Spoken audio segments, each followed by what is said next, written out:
Sometimes it's really weird to stop and think that Minecraft came out almost 10 years ago. Yeah, seriously, in just a couple of months, they're going to be celebrating their 10-year anniversary of when Minecraft initially came out on the PC. And honestly, this game grew into such a huge legacy in its own right and skyrocketed the mediums of so many different types of creators across the board, not only on YouTube, but in the gaming industry and merchandising industry as a whole. Minecraft truly was a game that people of all ages could get on and enjoy, and it definitely earned all of the success that it had fostered over the years. But nowadays, when we revisit games like Minecraft, it seems like that twinkle or that very special feeling you had when you played Minecraft back in the day isn't really there anymore. And we thought it'd be really interesting to do a retrospective on Minecraft now that it's been almost 10 years. So I'm here with Luke, who's been playing it since 2009 when it originally came out, and we're going to take a look back at Minecraft 10 years later and what it holds today. Let's get into it. As we already mentioned, Minecraft came out in 2009, which is almost 10 years ago. And back in 2009, it was just in its alpha state. There wasn't a whole lot. It was like a bare-bones sandbox game. But nonetheless, such a simple concept. Back then, already in 2009, when there wasn't any end or there wasn't any creative mode, it was already such a creative experience and you could just do whatever you want. There was just no specific goals you had to accomplish, but somehow the game managed to keep your interest even in these early alpha stages. I remember my very first experience was I didn't know what the heck was going on, and I just, like, for a straight week, I didn't understand the game. I didn't know what a workbench is. So I just built everything out of wood and dirt, because those were the only two blocks I could mine without destroying them. And then, you know, back then there was no Minecraft wiki or no tutorial. You just had to kind of figure it out, and it was just such a unique and awesome experience. And once I got started with figuring out all the workbench stuff, mining all the ores, building this, building that, that's when the game really got addicting. And there's just so many fun memories I have of this, but another memory from the alpha is that the game only costed like €10, which was crazy at that time because you didn't have as many indie games yet. Yes, there was already good indie games coming out back then, but there were just few, and Minecraft was even lower priced than a normal indie game. And for just $10, you had this game that you could play with your friends, you could put hours upon hours into the game, and have the freedom no other game could offer you at that time. But even though I played it in alpha, I gotta say, things really kicked off in 2010 or early 2011 when the beta came out. With the beta, the game got a lot more exposure and a lot more players came in, and it lasted for a year, I think, until the end of 2011 when the full release came in, which was even a bigger thing than the beta. So, you know, with the beta, some new players came in, but when the release came out, that's when the crazy stuff started happening. Like, you had all these mods and game modes coming out, and you had these YouTubers being hugely popular. You could listen to Minecraft songs unironically, and all this stuff that seems like it was ages ago now. So at the end of 2012, they started making bigger updates. You had the Pretty Scary update, which was version 1.4. You had the Redstone update, which was version 1.5, I believe. You had the Horse update, which was version 1.6. You had the update that changed the world, which was version 1.7. And I think in 2015, they had the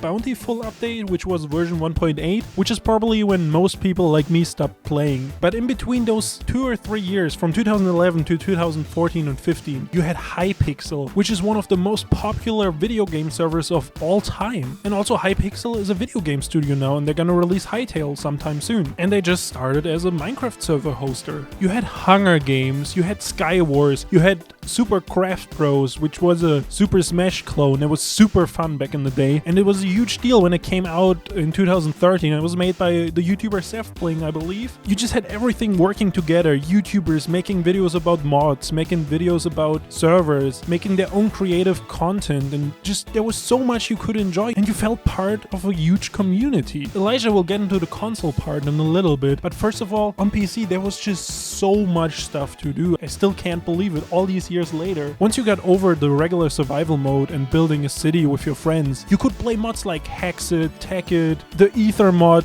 which had like 2 versions because the first version was never finished, I believe, and I don't know if the second version ever got finished, but you could set up your own servers, play all these mods with your friends, and they would extend the playtime and the replay value of the game by a huge amount. And then also there was like custom maps you could download and play, like the Tropper, which were like adventure maps. They would be made by other people and other creators, servers, and they would include a story or include puzzles or include parkour sections. I could probably go on and on with all the experiences I had with Minecraft. For example, I remember one time there was a Monster Cat charity concert, so they set up a whole bunch of servers. You could join the servers with like 100 other people, and then you could see like Monster Cat play live in Minecraft, which, you know, was kind of unique at that time, and now that I think about it, it's a little cringy. They would have like Skydar's Minecraft come on stage, and like everybody would like, ooh, this is just like a real concert. But they did it in Fortnite just a few months ago when, I don't know what the guy's name is, the EDM guy with the weird hat, not Deadmau5, the other one. This is where the idea came from. I feel like the PC version of Minecraft was its own experience, completely detached from all the other versions of Minecraft you had over the years, and I will always have fond memories of this time. Switching gears, my first Minecraft experience actually wasn't until Minecraft was released on the Xbox 360. Before that 360 release, all we had was Castle Miner Z. And you know what? In its own right, it was pretty fun, but Minecraft definitely was a huge deal when it came out, and it rapidly became a standard for anyone who was playing Xbox back in those days. I remember having a lot of fun jumping into my friends' servers who were playing survival and trying to fight against and survive the night with all of the mobs crawling around. However, I decided for my own server, I was just gonna have a peaceful world where you could build and just kind of do your own thing, and it became actually a really popular server amongst my friends just because I was constantly playing, so they could join whenever, and it was just a change of pace where you could kind of go splunking for diamond or build your own house in a little city that we had put on our seed. Matter of fact, even after all of these years later, I still have my very first Minecraft world from back then when this game came out, and it was my only Minecraft world I really truly played on. I recently transferred it onto the PC, so that's what you're seeing right now, but it definitely was a community project where people worked on their houses or these larger projects. And when Minecraft Creative Mode hit Xbox 360, it was game changing for a server like mine, and a ton of people put a lot of effort into just doing something huge. We started with one town and branched out to another and put a train system that connected all of the towns together, and by the end of us playing Minecraft and us building literally everything that we could imagine, we had multiple towns in different areas of our world, and it was really cool. So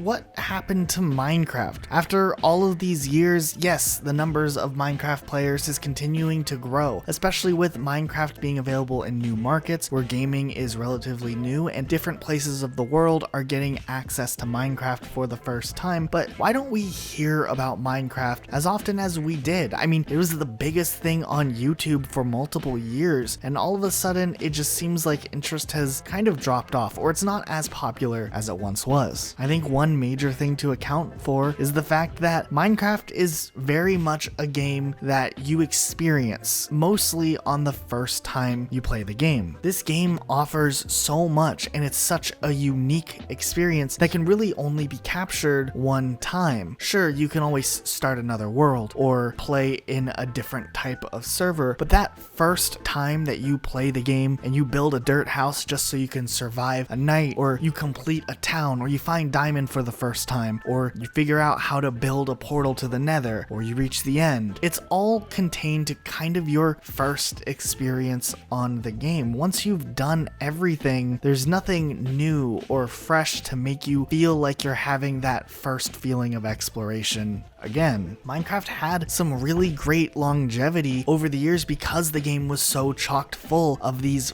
first time experiences that you had. You could play the game for years and still not run out of new things you haven't experienced. And I think for a lot of people who loved Minecraft, that's what they did. They played the game for years, exploring different worlds, different servers, different mods, different games that were out there, and really did experience most of what Minecraft had to offer. And by the time that Minecraft kind of started to lose interest from the regular gamers of the world, it's just because the game ran its course. A great game nonetheless, and it fostered a ton of awesome friendships over the years and collaborations with having to build and work together to survive, which was really cool. But at the end of the day, the experience was kind of something special the first time you play it. I think Minecraft will always have that legacy, and it'll always have people playing the game and going back to it, in the same way that Pokemon was hugely popular in the late 90s, and fans of the series still exist today today and still follow Pokemon today because it's a part of their childhood and the games are still fun to play even after all these years. Or to other people, it's Halo or Call of Duty. They have their game franchises that were special to them at a certain point in their life, and they continue to follow them even though they're maybe not as big as they once were. I feel like Minecraft was that, but to an even larger extreme, because it was a whole era of gamers across the board playing the game and not just a niche group. And it's really cool. And it led the way for other games to have similar success with